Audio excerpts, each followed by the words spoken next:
আসসালামু আলাইকুম প্রিয় দর্শক, আজকে অনেক গুরুত্বপূর্ণ একটা কথা শেয়ার করব।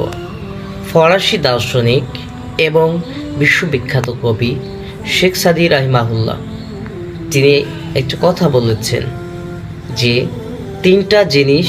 তিনটা জিনিস ছাড়া স্থায়ী হয় না।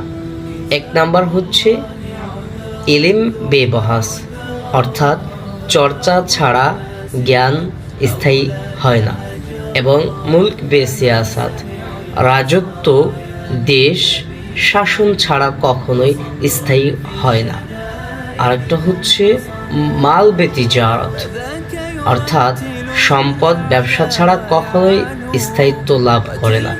এই জন্যে যার বিদ্যা আছে তার চর্চা করতে হবে, যার সম্পদ আছে তার ব্যবসা করতে হবে, এবং যে রাজত্ব পাবে সেই রাজত্ব সুশাসন আইনের মাধ্যমে চালাতে হবে। যদি এই কাজগুলো করা যায় তাহলে তিনটা জিনিস স্থায়ী লাভ করবে। আর যদি তিনটা জিনিসকে স্থায়ী করতে না চাই তাহলে হবে না। ওকে,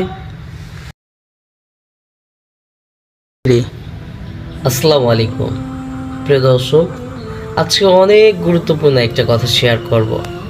ফরাসি দার্শনিক এবং বিশ্ববিখ্যাত কবি শেখ সাদী রাহিমাহুল্লাহ তিনি একটা কথা বলেছেন যে তিনটা জিনিস ছাড়া স্থায়ী হয় না। এক নাম্বার হচ্ছে ইলম বেবহাস, অর্থাৎ চর্চা ছাড়া জ্ঞান স্থায়ী হয় না, এবং মুলক বে সিয়াসাত, রাজত্ব দেশ শাসন ছাড়া কখনোই স্থায়ী হয় না। আরেকটা হচ্ছে মাল বে তিজারত, অর্থাৎ সম্পদ ব্যবসা ছাড়া কখনোই স্থায়িত্ব লাভ করে না। এই জন্যে যার বিদ্যা আছে তার চর্চা করতে হবে, যার সম্পদ আছে তার ব্যবসা করতে হবে, এবং যে রাজত্ব পাবে সেই রাজত্ব সুশাসন আইনের মাধ্যমে চালাতে হবে।